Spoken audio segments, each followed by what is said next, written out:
Welcome, my name is Laura Roughton, and in this compilation video, I will showcase some of my favourite paranormal cases featured on the Paranormal Scholar in 2020. And so I invite you to sit back and enjoy. Between the years 1945 and 1950, a small area of southwestern Vermont was plagued by a rash of mysterious disappearances. In 1992, the New England author and folklorist James A. Citro referred to the area where the vanishings occurred as the Bennington Triangle. On the 12th of November 1945, what is thought to be the first disappearance occurred. Middy Rivers, a 74-year-old seasoned hunter, vanished whilst leading a group of men up the mountains. He was experienced and knew the area well, and the investigation into his disappearance yielded nothing but a single rifle cartridge. Middy's disappearance occurred in the Long Trail Road area, as did the vanishing of Paula Weldon, an 18-year-old student who was last seen a year later, in December 1946. Despite an FBI investigation and a $5,000 reward, she was never found. One of the only leads came from an elderly couple who claimed to have seen her on the trail. They were about 100 yards behind her and saw her turn a corner. When they arrived at the corner, they claimed she had disappeared. In 1949, James Tedford, a veteran, disappeared in the middle of a bus ride heading to Bennington. The following year, Paul Jeffson, an 8-year-old boy, also disappeared in the area. 2 weeks after that, Frida Langer went missing whilst hiking with her friend. The Connecticut Coast Guard, the Massachusetts National Guard, local citizens, and even the US Army, a combined force of around 400 people, meticulously searched the entire area for Langer and, initially, found nothing. 6 months later, her body was discovered in an area that had been extensively searched before. Her cause of death could not be determined because of the condition of her remains. These disappearances have hence given the place a sinister aura.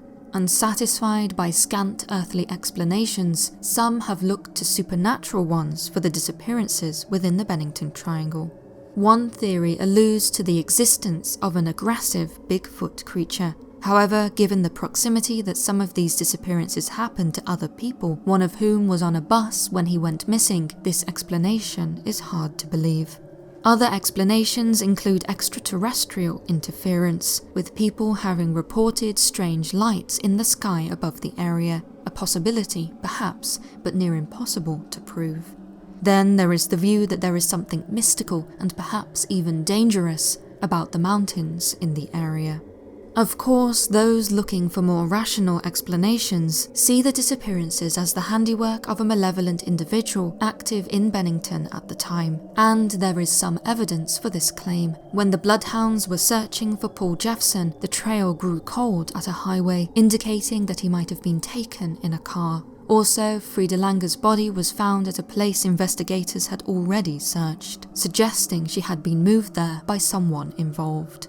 Yet, even then, this explanation can be described just as reductionist as other theories. The evidence is scant, and the only thing that makes this theory more believable than the others is that we all agree that evil people exist. As such, the mystery of the Bennington Triangle remains unsolved, and to this day strange reports are made by people who have explored the area. Reports of drastic and spontaneous weather changes that no one outside the mountain notices, and also of space altering as one walks, make the area seem otherworldly and eerie, and quite possibly an easy place to get lost, perhaps even forever.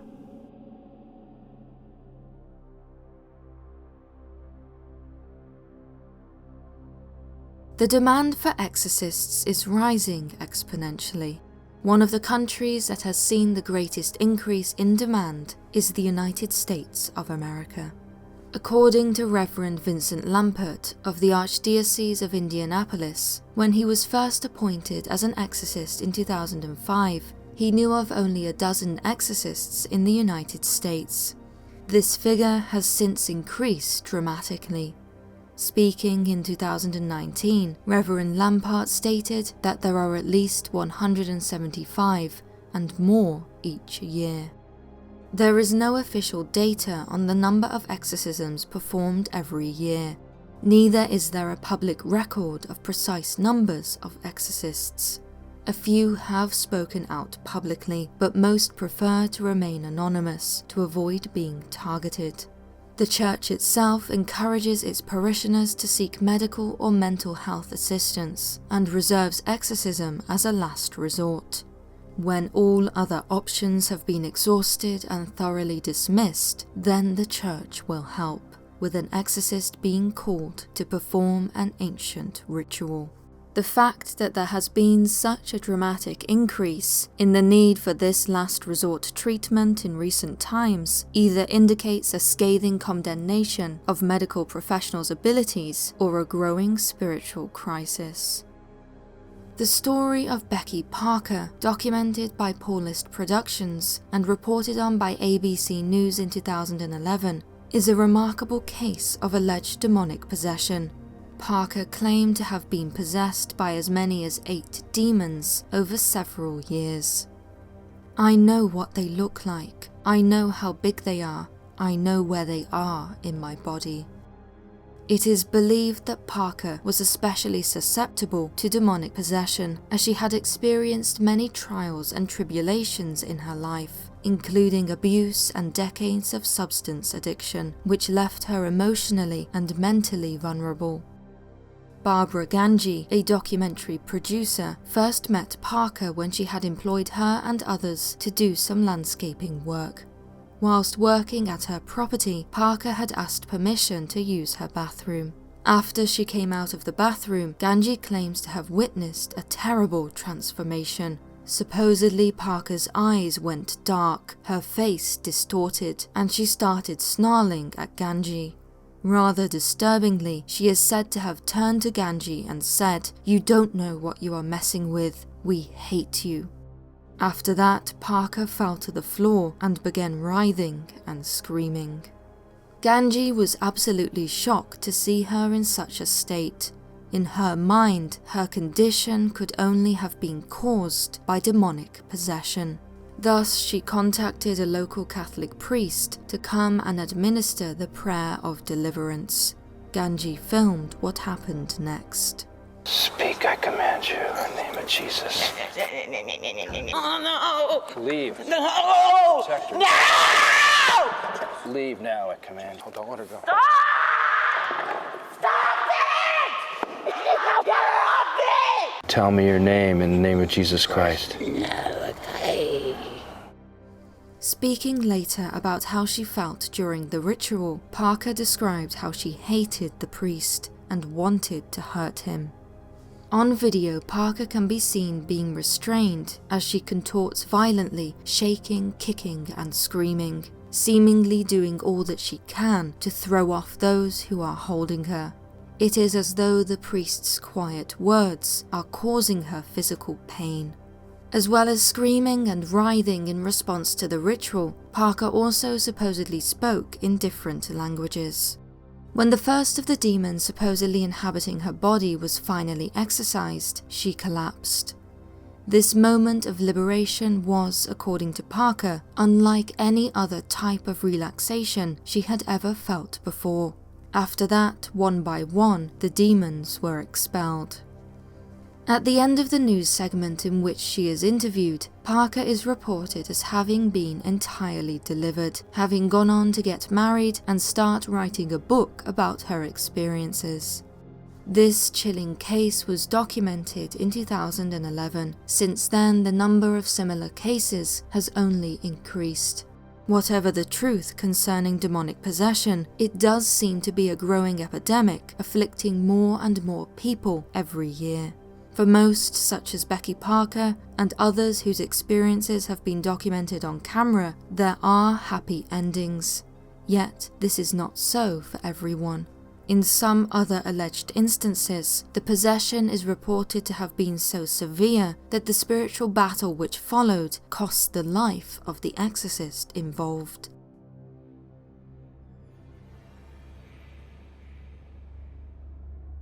In the 16th century, the town of Pench, in the region of Silesia in Eastern Europe, was allegedly plagued by an abominable being.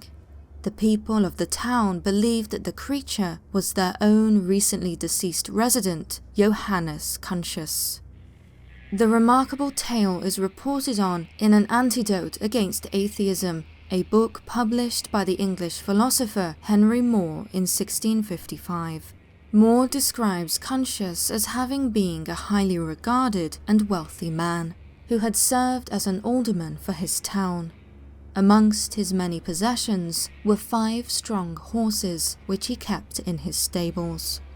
One day he and a servant were attempting to shoe one of the horses when he received a mortal blow from the horse's hoof. Death did not come easily to the alderman. He is reported to have suffered for many nights, repeatedly yelling, "Woe is me, how do I burn, and am all on fire." At his terminal hour, he complained of his sins and how he was due to suffer for them, sins which he exclaimed were bigger than all the sins of the world besides. Some in the area speculated that Conscious had made a pact with the devil. They whispered that shortly before he had become wealthy, he had had a son who subsequently disappeared. This child, it was rumoured, had been sold to the devil. Conscious's injury and incipient illness were fatal, consuming him in the middle of the night. At the moment of his passing, his eldest son supposedly witnessed a black cat rush into the room and scratch at the dying man's face, as though in an attempt to remove his body from this world. No sooner had the animal left, the man breathed his last. That cat would allegedly be amongst the first of his victims. As a wealthy and highly regarded local resident, Conscious's friends and family paid large sums of money for him to be buried within the holy ground of the church, besides the altar, in the hope of nulling some of his sins. This, it is said, did not work. Local people became concerned when spots of blood appeared on the church cloth which hung over his grave. Several soon testified to having heard rambunctious noises coming from his home. Cows were reported as having been found dead, sucked dry, with all the blood from their bodies gone. Chickens were similarly discovered.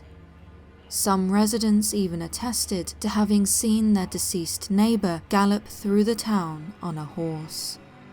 Before too long, the reports and sightings became more worrying. A wagoner, with whom the alderman had a personal quarrel with in life, reported being assaulted by Conscious, even claiming that the dead man had bit him. Women reported being touched by him inappropriately.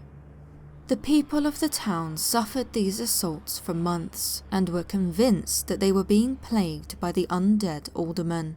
Thus, they decided to open the tomb where he had been laid to examine his corpse. It is said that they found his body to be perfectly preserved, even reporting that his eyes would open and shut as though he were blinking, and that his hands could grasp a staff tightly when put in them. It seemed that their suspicions had been proven correct. He was indeed a vampire, and thus his corpse must be consigned to the flames.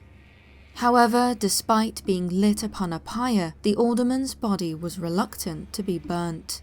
In the end, the executioner had to hack it to pieces, so that the fire could more easily devour his flesh.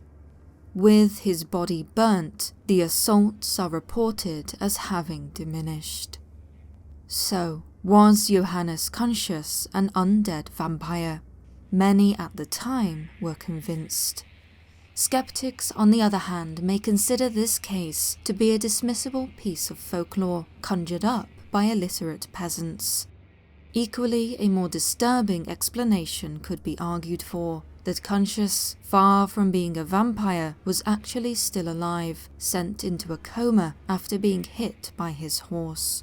Being placed in a church tomb rather than being buried beneath the soil, there may have been enough ventilation to keep him oxygenated and alive after his presumed passing. After he was found in such a state, and declared an unnatural abomination, a series of fantastical stories could have either been invented or misattributed.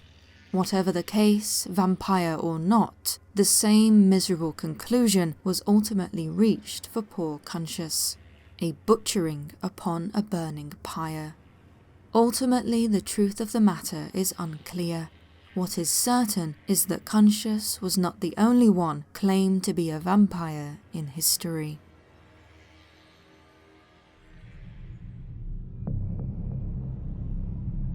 In August 2020, a lady called Rebecca was sent a strange video by her mother.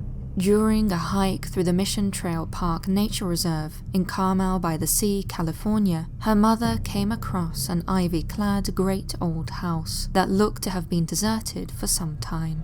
Struck by its beauty, she pulled out her phone and proceeded to film the building, telling her daughter that she was told that the charming property is known as the Murphy House.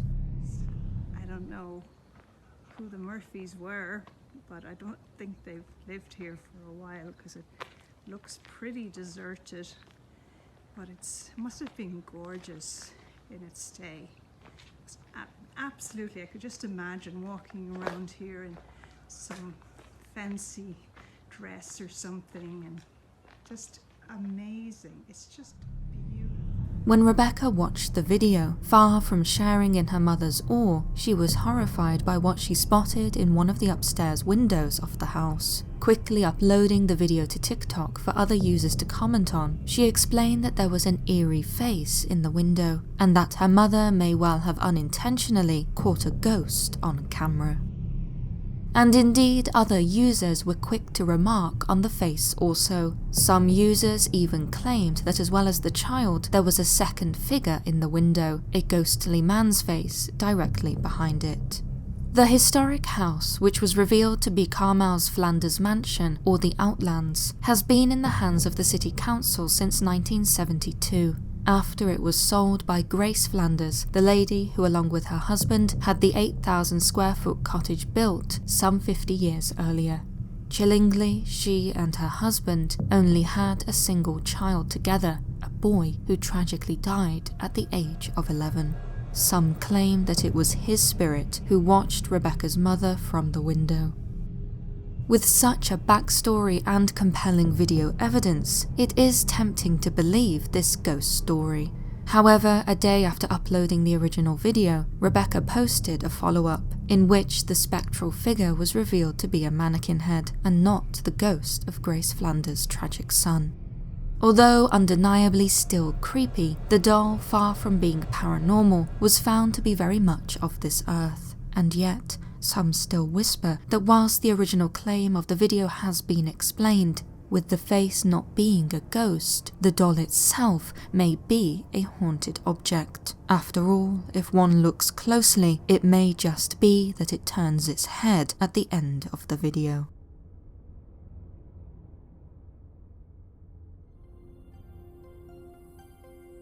In 1975, the philosopher and psychologist Raymond Moody published a book which would go on to sell over 14 million copies worldwide.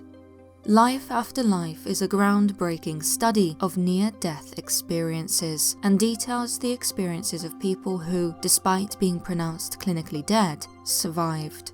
Through their combined testimonies, seemingly impossible knowledge is shared: what it is like to die.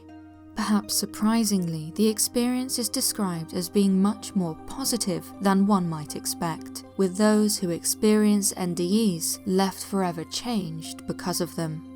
Something which Moody describes as perhaps the most incredible common element of near-death experiences is the appearance of a being of light. Invariably encountered by those who come close to death, this light is often said to have an indescribable brilliance. As it manifests, it increases in brightness, but does not dazzle or hurt the eyes of the experiencer. Rather, the light emanates warmth. The light, it is claimed by those who have seen it, is in fact a being. According to Moody's research, the person who is passing over feels an irresistible magnetic attraction to the light.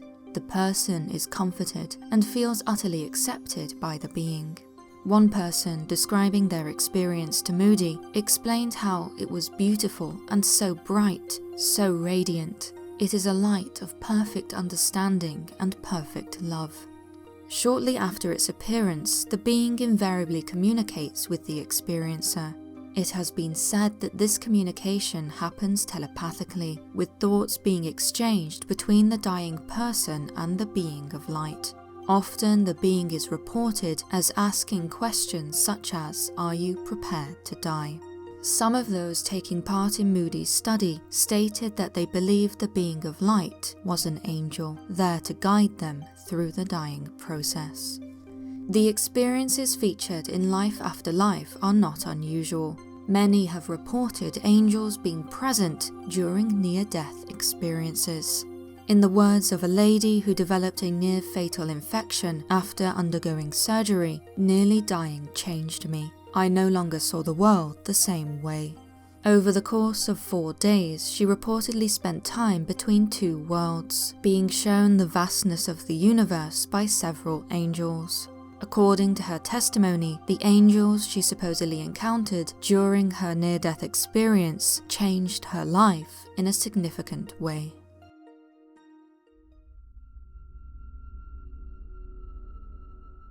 In the world of folklore and superstition, the colour red has a mixed reputation. A universal colour of passion and romance, it is also connected with prosperity in countries including China. And yet, for many, the colour can signify something more sinister, danger, blood, even the devil himself.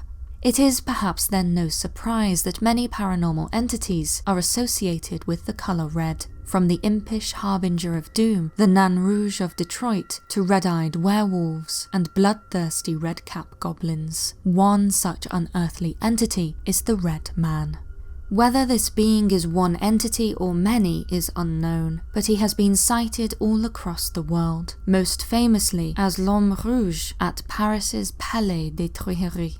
He is said to have been first sighted at the palace as early as the 16th century, and is claimed to have been encountered by several famous figures in French history, including Louis XVI and Napoleon Bonaparte. In all cases, he is described as being clothed from top to toe in scarlet, with eyes so piercing and unearthly that they terrify even the most courageous of people. Most encounters seem to suggest he is a harbinger of death, often appearing to people before they meet their end.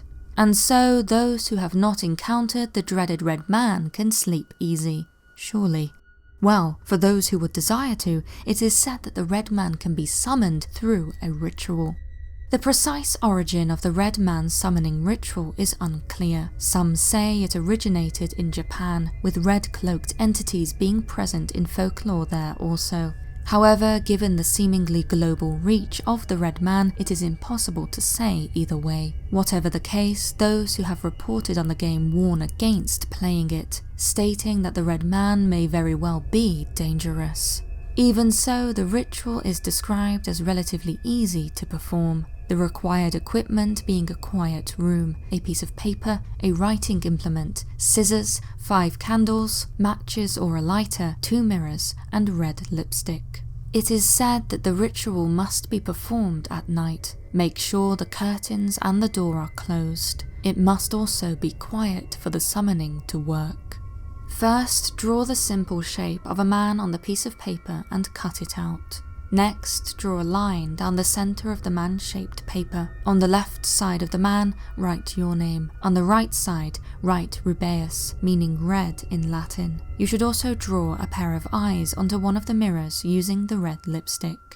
When this is done, position the 2 mirrors so that they are opposite each other, a distance of about 12 inches between them. The mirror with the eyes should be placed on the left. When they are positioned, place the paper man in the space between the 2 mirrors, his left side facing the left mirror, his right side facing the other. He should be placed face up so that the words are visible. Whatever happens for the duration of the ritual, you should not look into either of the 2 mirrors. Next, take your 5 candles and place them about the paper man, surrounding him with a candle at his head and one at each of his limbs. You should then turn off the lights. The summoning may now begin. Proceed to light the candles one at a time in the following order. The one by the paperman's left leg first, then his head, next his right leg, then left arm, and finally his right arm. Once the candles are lit, take your scissors and cut the man's body in half, along the line that you previously drew down the middle. Be sure to keep him within the circle as you cut him. Once again staying within the candles, move the left side of the man's body closer to the left mirror and the right side closer to the right mirror. Now close your eyes and say, please come, I will not leave until you come. In order for the ritual to work, it is alleged that this should be said 6 times. With the incantation complete, blow out the candles one at a time, head first, followed by his left leg, right arm, left arm, and finally his right leg. The red man should now be in the room with you. Be warned, however, that upon completion of the ritual and later dismantling of the setup, he may linger. For this reason, those who have performed the ritual strongly recommend never using the 2 mirrors ever again. The candles and paperman should also be disposed of. It is advised that they be buried far away from where you live, so that there is no chance of you ever encountering them again.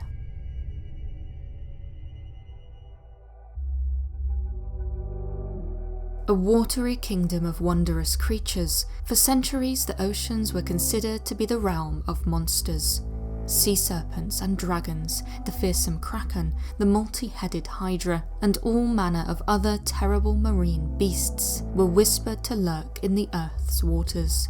Teeth and claws, suckers and tentacles are scary enough, but what of beauty? According to centuries-old mythology, in the wrong hands, beauty could be transformed into a weapon of hideous effectiveness. Possessing the upper body of a woman and the lower body of a fish, mermaids appear in the folklore of many cultures worldwide. Perhaps the most famous of all mythological sea creatures, they are traditionally depicted as beautiful maidens with long flowing hair and melodic voices. A magical creature indeed. Yet, whilst not inherently malevolent, mermaids are described as having a dark side, with folklore often associating them with luring young men to their demise. In the folklore of the British Isles, mermaids are said to presage disaster. Appearing before storms, such stories relate how mermaids not only herald misfortune, but actively cause it to happen, luring, drowning, and devouring human victims. In early Irish tradition, they were considered to have once been pagan women, transformed into an aquatic form by Saint Patrick. Soulless creatures, mermaids were believed to prey on humans for the purpose of gathering the souls of the drowned in cages. Marriage was another method through which a mermaid could obtain a human soul. Their enchanting appearance, in combination with an irresistibly sweet singing voice, drew human men to them. In 15th century Holland, a mermaid was said to have been found floundering in the shallow waters after a storm. Beguiled, humans dressed and fed the creature, allowing her to live with them. In Asia, there are similar stories of alluring half-fish, half-women creatures being discovered and taken into human homes. One 18th century Chinese text contains an account of a man marrying a mermaid after capturing her on the shore of Hong Kong's Lantau Island. Undoubtedly, belief in mermaids was widespread and substantial. So, are mermaids real? After all, it certainly seems as though people have been encountering some sort of enchanting aquatic creature for centuries.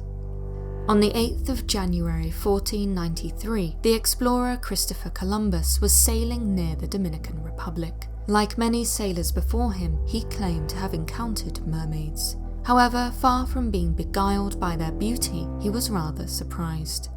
The 3 creatures were not half as beautiful as they are painted. The reason for this is that they were probably not fair-faced mermaids at all, but rather manatees. Far from being make-believe, sailors' sightings of mermaids are most likely to have been encounters with real creatures. slow-moving aquatic mammals with human-like eyes, bulbous faces, and paddle-like tails, manatees are found in various locations across the globe. Also known as sea cows, their silhouettes in the water can be said to be reminiscent of what we might consider a mermaid. Not only that, manatees' movements, the performance of tail stands, and how they rise up out of the sea are similar to classic mythical mermaid stances. It is no coincidence then that the manatee belonged to the biological order Sirenia, a clear reference to the siren, another enchanting mythological creature believed to lure sailors to their death. The Steller's sea cow, a now extinct Sirenia, was first described by a zoologist in 1741, meaning for much of human history the existence of these mermaid-like creatures was unrecognized by science.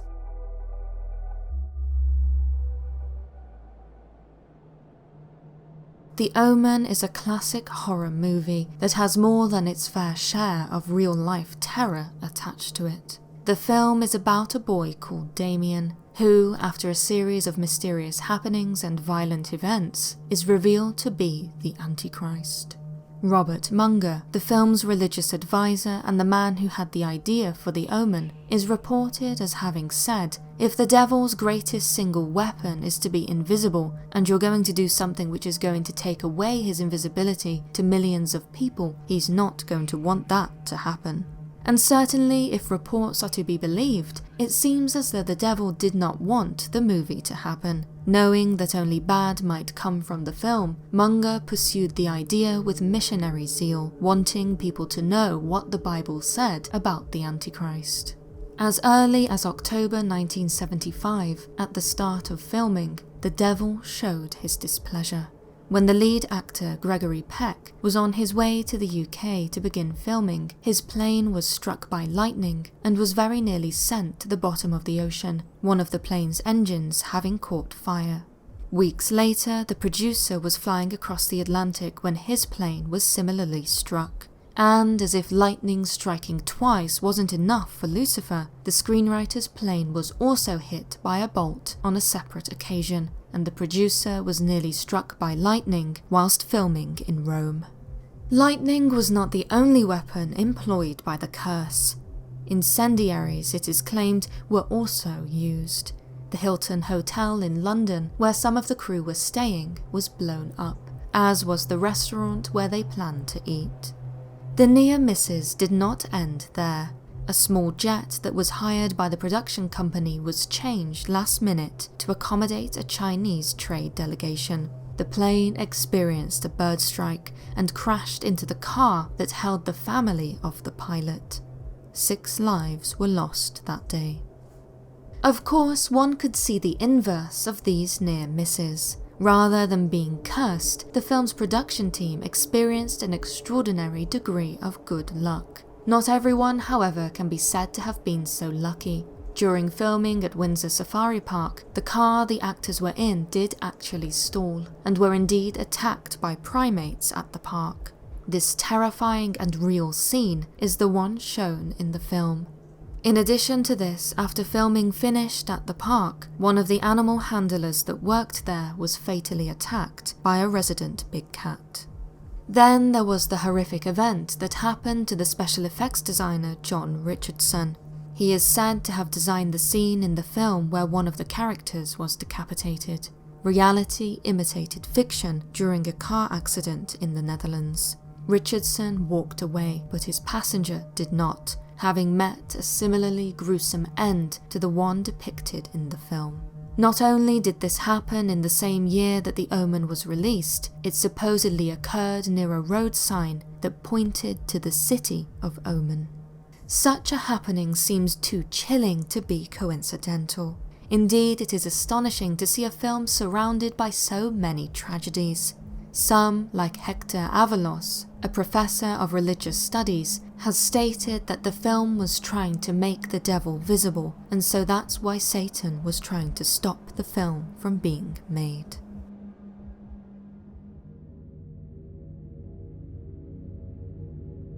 Since the early 1800s, a family vault in a Barbadian graveyard has been associated with spooky happenings. The chilling stories can be traced back to 1808 and the tragic burial of 2-year-old Anne Maria Chase. The child was placed inside a lead coffin and laid to rest in the Chase family's vault in Oyston's Christchurch Parish Cemetery, alongside the vault's single other occupant, a Mrs. Thomasina Goddard. In 1812, little Anne Maria found another companion in her sister Dorcas, who was interred in the family's tomb after allegedly starving herself to death.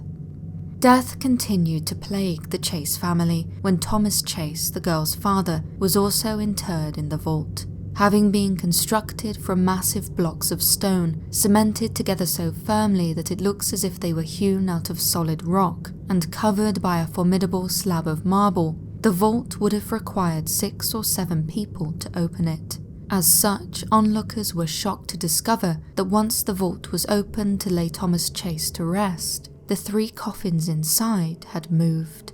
No longer in their orderly positions, the caskets of the 2 girls and Mrs. Goddard were in disarray, violently disturbed, seemingly having been tossed about by someone or something possessing incredible strength.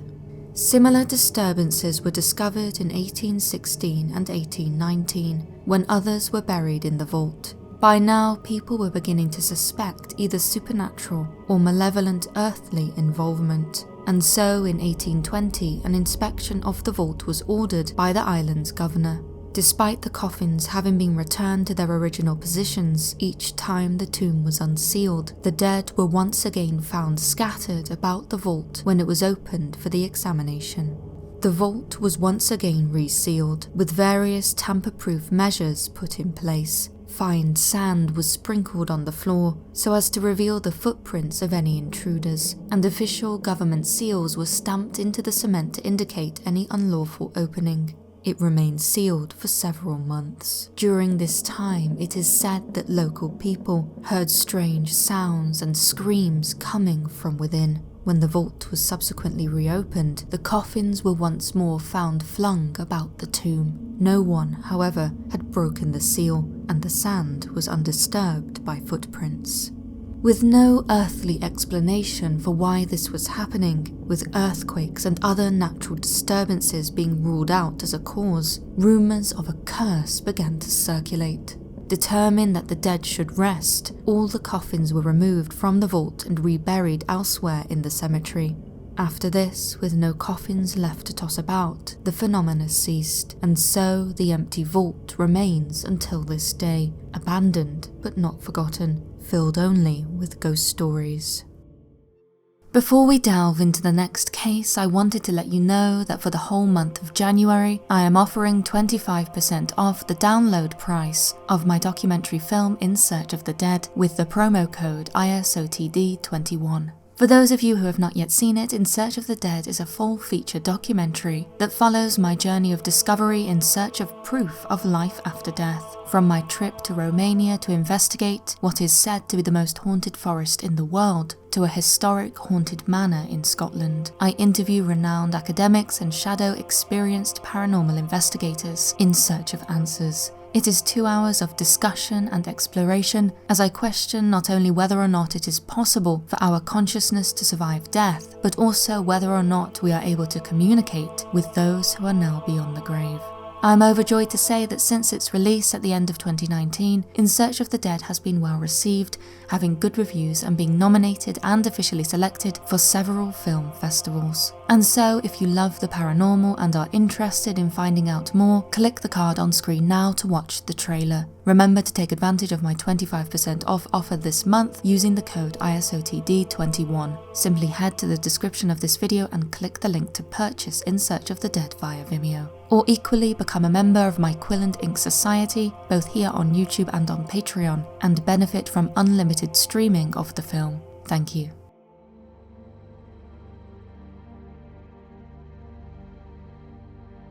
From reports of a special KGB task force in the 1950s and 60s to special commissions by cosmonauts in the 1980s, it would seem that the Soviet government had an enduring interest in extraterrestrial life. After all, it is easy to argue that should an alien life form with advanced technology exist and have visited Earth, they could pose a threat to mankind.